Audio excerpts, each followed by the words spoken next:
বাড়িওয়ালা অত্যন্ত বিমর্ষভাবে বললে, আগে হ্যাঁ মশাই, এ বাড়িখানা নিয়ে আমি রীতিমতন বিপদে পড়ে গিয়েছি। খবরের কাগজে যা বেরিয়েছে তা মিথ্যে নয়। এ বাড়িতে গেল 3 মাসের মধ্যে 3 জন লোক মারা পড়েছে, আর সেই 3টি মৃত্যুই রহস্যময়।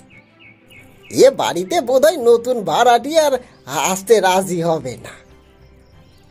আচ্ছা, ব্যাপারটা আমাদের একটু খুলে বলবেন কি? ব্যাপারটা এখন সবাই জানতে পেরেছে, সুতরাং আমার আপত্তি নেই।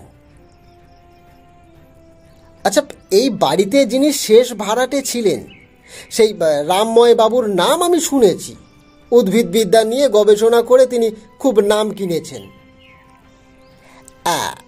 আগে হ্যাঁ হ্যাঁ, এই তিনি আসবার আগে কিন্তু ওই আমার বাড়ির কোনো দুর্নামই ছিল না। কলকাতার কাছেই যতটা সম্ভব নির্জনে বসে ওই উদ্ভিদ শাস্ত্র আলোচনা করবে বলেই এ বাড়িখানা তিনি ভাড়া নিয়েছিলেন। বাড়ির ওই পেছনকার বাগানে তিনি অনেক রকম দামি গাছগাছরা আনিয়ে নানা রকম পরীক্ষা নিরীক্ষা করতেন। পাশে কোনো অভিজ্ঞ লোক তার বাগানে গিয়ে গাছগাছরার ক্ষতি করে সেই ভয়ে কারোকে তিনি সেখানে যেতে দিতেন না। এ বিষয়ে তার নিষেধ ছিল খুব স্পষ্ট। কিন্তু ওই মাস 3 আগে একদিন সকালবেলায় দেখা গেল রামময় বাবুর ও উড়ে বেয়ারাটার মৃতদেহ বাগানের ভেতরে পড়ে রয়েছে, তার সর্বাঙ্গে লম্বা লম্বা কালশিটে। তার দেহকে যেন অনেকগুলো দড়ি দিয়ে খুব শক্ত করে বেঁধে ফেলা হয়েছিল। তার গলাতেও ফাঁসির দাগ। কিন্তু সবচেয়ে আশ্চর্য আর ওই ভয়ানক ব্যাপার হচ্ছে, তার দেহের ভেতরে 1 ফোঁটা রক্ত বা ওই রস ছিল না। কে যেন তার শরীরে সমস্ত রক্ত আর রস একেবারে নিংড়ে বার করে নিয়েছে। পুলিশ এলো, কিন্তু আজ পর্যন্ত এ হত্যাকাণ্ডের কোনো কিনারাই হয়নি। রামময় বাবু রটিয়ে দিলেন তার বাগানে ভূত আছে, কেউ যেন আর তার ওই ত্রিসীমানায় না যায়। আচ্ছা, তারপর থেকে এই রামময় বাবু কি আর বাগানের ভেতরে যেতেন না? হ্যাঁ, যেতেন বই কি। বাগানের ভেতরেই তার সারা বেলা কেটে যেত। তারপর শুনুনই না, শুনুন। মাস 2 আগে আর এক সকালে বাগানের ভেতরে আর একটা অচেনা লোকের মৃতদেহ পাওয়া যায়। পুলিশের তদন্তে প্রকাশ পায় সে হচ্ছে একজন পুরনো দাগি চোর। চুরি করবার মতলবেই এখানে এসে বেঘরে প্রাণ হারিয়েছে। সে হতভাগ্যের গায়েও ছিল তেমনি লম্বা লম্বা কালশিরার ডোরা, আর তার দেহের ভিতরেও 1 ফোঁটা রক্ত বা ওই রস ছিল না। আচ্ছা, তারপর ওই রামময় বাবুর কেমন করে খুন হলেন সে কথা বলুন না। খুন? না, খুন নয় তো। সপ্তাহখানেক আগে বাড়ির একটা ঘর থেকে রামময় বাবুর মৃতদেহ পাওয়া যায় বটে, কিন্তু ডাক্তাররা পরীক্ষা করে বলেছেন তাকে কেউ হত্যা করেনি। হৃদযন্ত্রের ক্রিয়া হঠাৎ বন্ধ হওয়াতেই তার মৃত্যুটা হয়েছে। আচ্ছা, তার দেহ কি কালশিরার দাগ ছিল? রক্ত আর রস কেউ শোষণ করেছিল? না, মোটেই না। তার মৃতদেহর অবস্থা ছিল সম্পূর্ণ স্বাভাবিক, কিন্তু হুজুকে লোকেরা তা বিশ্বাস করবে কেন? রামময় বাবুর মৃত্যু নিয়েও তারা মহা হইচই লাগিয়ে দিয়েছে। আচ্ছা, আপনার আর কিছু বলার নেই, তাই তো? হ্যাঁ, আছে, তবে সে বিশেষ কিছু নয়। রামময় বাবু মারা পড়বার আগেই এ বাগানের ভেতরে প্রায় ওই ইঁদুর, সুসো, পেঁচা, বাদুর আর চামচিকের মরা দেহ পাওয়া যেত। তাদের দেহ, রক্ত কি ওই রস কিছুই থাকতো না। আচ্ছা, আপনি যেসব ওই জীবের নাম করলেন তারা সবাই নিশাচর। বাগানে কি মরা কাক বা ওই চিল বা চড়ুই পাখি এইসব জাতীয় কিছু পাওয়া গেছে? না, ও বাগান সাংঘাতিক হয় রাতে। সন্ধ্যার পর আজকাল ওর আশপাশ দিয়ে কেউ আর ওই হাঁটতে চায় না। সকলেরই বিশ্বাস রাতে ওখানে পিশাচের ওই আবির্ভাব হয়। রামময় বাবুর মৃত্যুর পর থেকেই বাড়িখানা খালি পড়ে আছে। ওখানে আর কেউ বাস করতে চাইবে বলে তো আর আমার মনে হয় না। না মানে কিন্তু আমরা যদি মানে ওখানে কিছুদিন বাস করতে চাই, তা তাহলে আমার আপত্তির কোনো কারণ নেই। কিন্তু মনে রাখবেন, সব কথা শুনবার পরেও ওখানে গিয়ে আপনারা যদি কোনো বিপদে পড়েন, সেজন্যে আমাকে কিন্তু পরে দায়ী করতে পারবেন না। আমি ভাড়া দিই অর্থ লাভের জন্য, নরহত্যার জন্য নয়। আরে না না, আপনি নিশ্চিন্তে থাকুন। আমাদের রক্ত শোষণ করে আজও বোধহয় এমন পিশাচের সৃষ্টি হয়নি। আচ্ছা, তাহলে এ কথাই রইল, আজ বৈকালেই আমরা ওই বাড়িতে গিয়ে উঠব। বিমল ও কুমার বৈকালের পরে সেই রহস্যময় বাড়িতে এসে উঠল। টালিগঞ্জ থেকে যে পথটি রিজেন্ট পার্কের পাশ দিয়ে গড়িয়াহাটের দিকে চলে গিয়েছে, তারই আশপাশে এই সঙ্গীহীন বাড়িখানা দাঁড়িয়ে আছে। চারদিকে ধু ধু করছে মাঠ আর শস্য ক্ষেত। মাঝে মাঝে এক একটা পোড়ো পুকুর বা জলাভূমি অস্তগামী ওই সূর্য কিরণে চকচক করে উঠছে। জায়গাটা নির্জন বটে। বাড়ির পেছনেই খানিকটা জমি পাঁচিল দিয়ে ঘেরা। এইটাই হচ্ছে রামময় বাবুর বাগান। বাগানের ঠিক ওপরের দোতলায় একটি ঘরে গরম জলে চা মেশাতে মেশাতে বিমল বলল, আচ্ছা কুমার, এই তুমি ভূত পেতনি পিশাচ এসবে বিশ্বাস করো? সাধারণ লোকে যখন ভূতের গল্প বলে তখন আমি তা হেসে উড়িয়ে দিই, কিন্তু ওই বৈজ্ঞানিক পণ্ডিতেরাও যখন ভূত প্রেত নিয়ে মাথা ঘামায় তখন তার হেসে উড়িয়ে দিতে পারি না, এই বটে। কিন্তু বিশ্বাসও করতে প্রবৃত্তি হয় না। আচ্ছা, পিশাচরা নাকি মানুষের মতন দেহধারী হলেও মানুষ নয়। অনেক সময় প্রেতাত্মারা নাকি মানুষের মৃতদেহর ভেতরে এসে আশ্রয় নেয়। তখন সে মরা জ্যান্ত হয়ে ওই জীবিত মানুষদের রক্ত চুষে খায়। লোকের কথা মানতে গেলে বলতে হয়, পাশের ওই বাগানে এমনি কোনো জ্যান্ত মরা রোজ রাত্রে ওই জীবজন্তুর রক্ত শোষণ করতেই আসে। বিমল ও কুমার দুজনেই জানালা দিয়ে বাগানের দিকে দৃষ্টিপাত করল, কিন্তু তখন সন্ধ্যার অন্ধকারে বাগান আচ্ছন্ন হয়ে গিয়েছিল। বিমল চা ঢেলে একটা পেয়ালা কুমারের দিকে এগিয়ে দিয়ে বললে, কিন্তু এই নির্বোধ পিশাচরা রক্তপানের জন্য আর কি কোনো ভালো জায়গা খুঁজে পেল না? ওই পাঁচিল ঘেরা বাগানটুকুর ভেতরে কটা জীবী বা আসতে পারে বলো তো? সামনের টেবিলের উপরে এক চাপড় বসিয়ে দিয়ে কুমার বলে উঠল, ঠিক কথা বলেছ। বাগানের বাইরে এত বড় বড় জীব থাকতে সে এখানে বসে অপেক্ষা করবে কেন? বিমল হেসে বলল,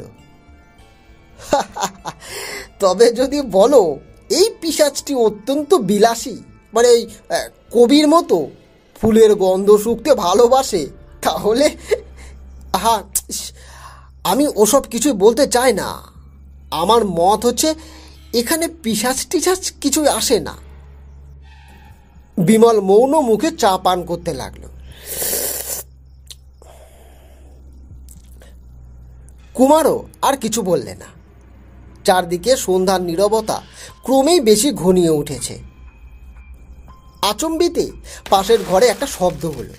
কে যেন কি একটা মাটির উপরে ফেলে দিল। বিমল ও কুমার দুজনেই চমকে দাঁড়িয়ে উঠল।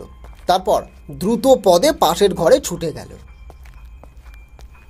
ঘরের মাঝখানে রয়েছে একটা মস্ত বিড়াল। বিমল হাস্যমুখে গর্জন করে বলে,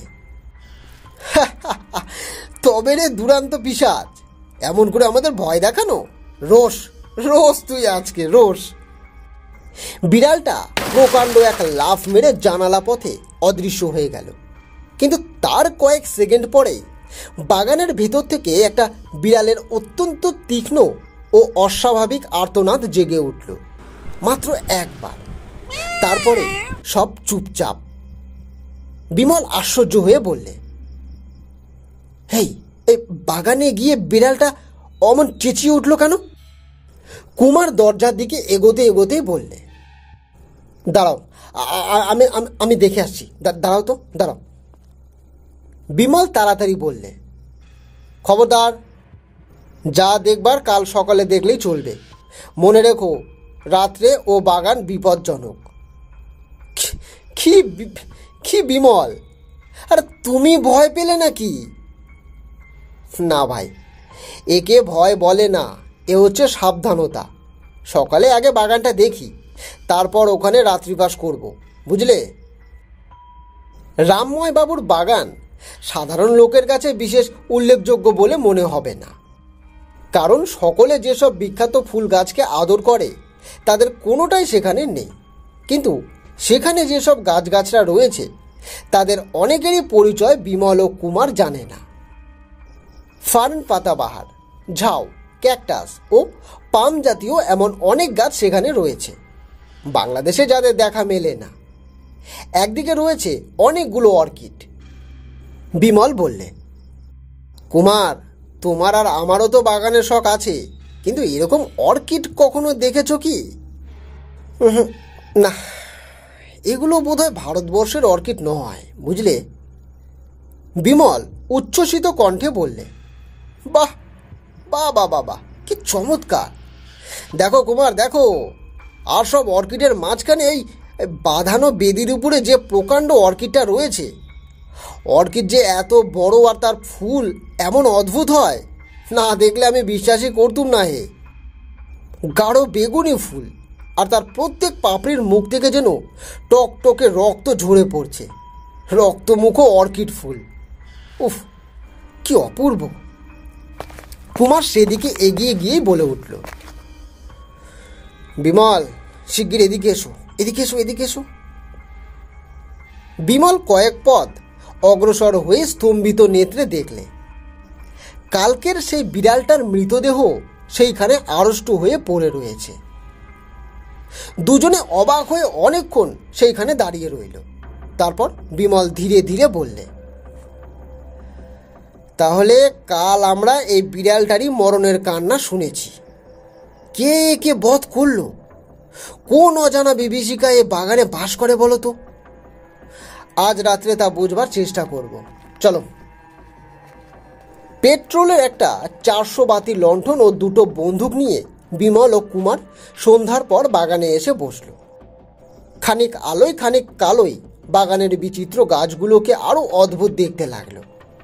বাড়িওয়ালা সত্য কথাই বলেছিল, সন্ধ্যার পরে ভয়ে কেউ এদিকে আসে না, কারণ 2 ঘন্টা অপেক্ষা করবার পরও আশপাশ থেকে তারা কোনো মানুষের সাড়া পেল না।